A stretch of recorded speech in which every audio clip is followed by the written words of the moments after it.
नाव दगडू गोसावी पैलवान आहेत. हे वारणेच्या तालमीत होते आणि 40 पैलवानांची भांडी घासून ह्या माणसाने पैलवानगी केलेली आहे. एक गरीब पैलवान पण चांगला पैलवान.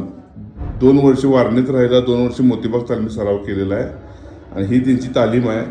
फुकटमध्ये विद्यार्थ्यांना शिकवण्याचं कार्य करतात. बरोबर ना? फुकट आणि 1 रुपया न घेता दान आहे. एक रुपया न घेता अजिबात काय. आतापर्यंत किती मुलं घडवली असतील? आतापर्यंत पहिली माझी 50 पोरं हां. यांच्या सकट आणि आता एक 40 एक पोरं माझ्याकडे आहे. 90 बरोबर झालं. मग आता दुसरी गोष्ट, वारणेत तुम्ही जी तालीम केली ती फक्त अशीच लोक हो, लोकांची भांडी म्हणजे पोरांची भांडी घासायची आणि रोज एका पेटीवर जेवायचं मी. तेव्हा परिस्थिती माझी तशीच होती. तशात तालीम केली. नाही, तशातनं केली. नंतर पुन्हा मागं गावाली म्हणले पकापा तिकडे लाला पाटील म्हणून होता. हां. तो कोल्हापूरला गेल्यानंतर मला तिकडनं आणलं आणि पुन्हा तिथं गेल्यानंतर काय घरच्यावानीच झालं सर. मोतीबागला मग ती बघा.